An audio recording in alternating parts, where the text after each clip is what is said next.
our second interview today, we are diving into the beauty and power of language with someone who really appreciates and knows its magic, from exploring the rich history of Korean cities to mastering multiple languages. Today's second guest has a passion for words that really does go beyond borders. So he has lived through Korea's transformation and has seen how Hangeul has evolved and gained recognition worldwide.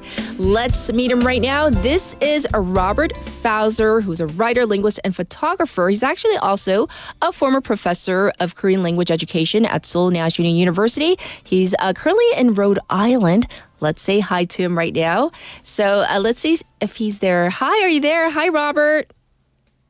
Hello, welcome. Thank you so much for inviting me. It's a pleasure to be here. Absolutely. The pleasure is all ours. So, we know of you, obviously. So we've had you on BFM before, but you have studied many languages as a linguist. So we need to know what really sparks your passion for the Korean language. Can you share with our listeners first that?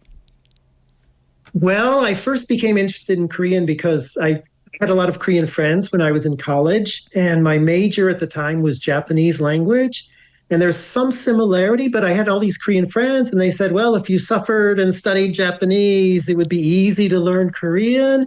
And so I took their advice and started studying Korean. So at first it was kind of a cultural interest, friends, connections to Korea, that kind of thing, plus the linguistic connection with Japanese. Indeed. And so how did that parlay over, though, when you obviously went to Japan and then came to Korea and then started really diving into, your interest and study of the Korean language? Like, what did you think? Well, it was interesting because I studied Korean at Seoul National University. This was 1983, 1984, so a long time ago. Yes. And there weren't many foreigners living in Korea at the time. And it was, all I did is study Korean, so I had the advantage of a lot of time to put into the language.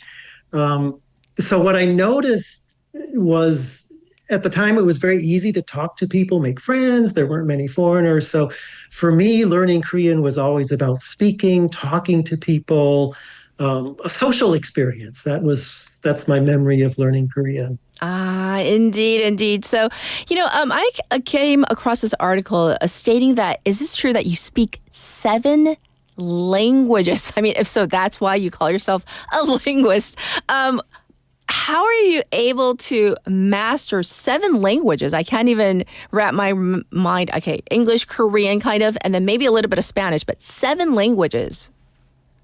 Well, I haven't mastered them all. So it's sort of like my native language is English. Okay. And I sort of mastered Korean and Japanese, Sure. all the 4 skills.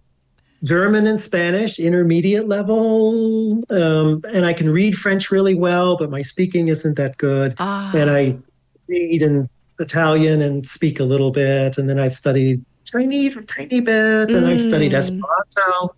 And then there are the languages, the dead languages. I've studied Latin and classical Chinese. So it would be great to speak all 7 languages, the same level, but, Korean and Japanese are my main ones. And the others a little bit.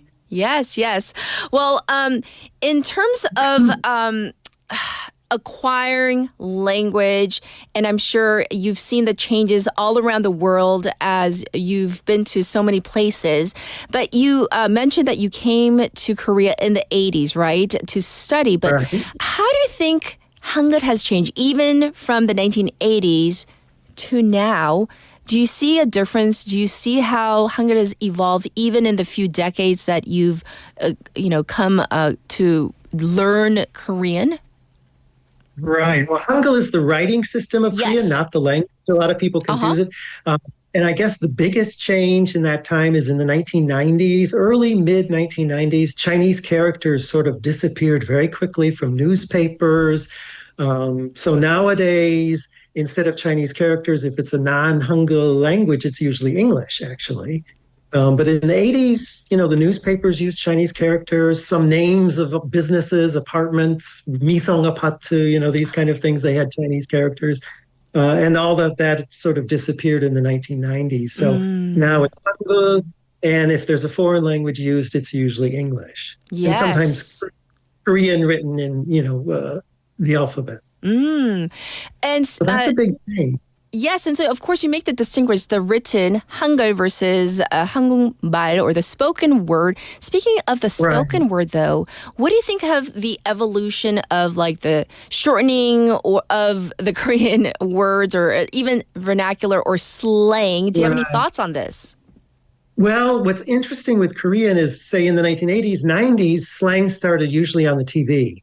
And that is a slower process because everybody has to see the same program at the same time, and not everybody does. Yes. So now with the internet, with social media, the production of new words is just faster because it can go viral, literally. Right. Some word related to slang. I had this really interesting experience about maybe a little bit before the pandemic. I came back to Korea, and a friend of mine said to me, jimonmi. And I thought, what does that mean? It's like, I should know that word because everybody was using this word. And it's a slang that appeared just within, say, a year, or that I didn't understand. So the speed of new slang is really interesting. Yes. And just in case, 지켜주지 못해 미안해, in terms of some of our waivers probably don't even know. So... Yes. So I understand that you've also written a number of works recently. Maybe you can tell us about your most recent ones. Well, earlier this year, I had 2 books on cities come out. One is a new book called 도시는 왜 역사로 보존하는가? And then the other book is 도시독법, and that's a revised edition of a book I wrote in 2019. And both those books are on cities. The one is about the history of preservation of cities, and the other is the 도시독법. That book is first person. I wrote it in the first person, so it's about my experience in cities, a little bit more personal than the other book. Yes. And so the message through the books is I want readers to discover where they live, discover cities, discover their neighborhoods, their city, think about different issues involved in the changes in cityscape, city life, that kind of thing. Right. And as we wrap up our discussion, for a final question, I'm hoping, and I'm putting you on the spot, I know, maybe you can answer this in Korean, because we do have many listeners who are Korean nationals. So maybe if you have any tips for people who want to improve their language skills. 우리 청취자들 영어나 다른 언어를 향상시키고 싶은 분들이 많아요. They want to improve. So what would you say? Maybe if you can say it in Korean, that would be really, really great. 네. 자기 나름의 방법을 찾는 게 중요하다. 그러니까 자기 성격이나 자기 어떤 일상에 맞는 방법. 그래서 어떤 사람들이 아주 성격이 외향적인 사람들은 좀 많이 말하고 어디 나가서 이렇게 말 걸고 그런 것도 좋고, 조금 더 내성적인 사람은 이렇게 좀 더 듣고 아니면은 읽고, 그런 방법이 자기 성격에 맞는 방법. 그다음은 하루에 24시간밖에 없으니까 그 대신에 그게 맞는 자기 생활에 맞는 방법으로 만들어야 되고, 저 같은 경우는 매일매일 한국어를 읽고 미국에 살기 때문에 옆에 한국 사람도 없고, 그래서 매일 한국 신문도 읽고, 혼잣말도 한국말로 하고, 여러 가지 이제 매일 조금씩 접촉하는 게 가장 중요합니다. 네. 그러니까 5분이든 30분이든 5분이든 매일 조금씩 접촉하는 게 굉장히 중요하다고 생각합니다. 네. Well, that last reply, everybody was just like, and we have so many responses saying, 나름대로의 방법, 매일매일. So what you said really resonated with our waivers here today. But thank you so much. Keep going. Yeah. Yes, thank you so much for joining us on a very meaningful day. 네, 오늘 너무 감사드립니다. Thank you for joining us today. And happy Hangeul Day, everybody. Yes, indeed. Take care.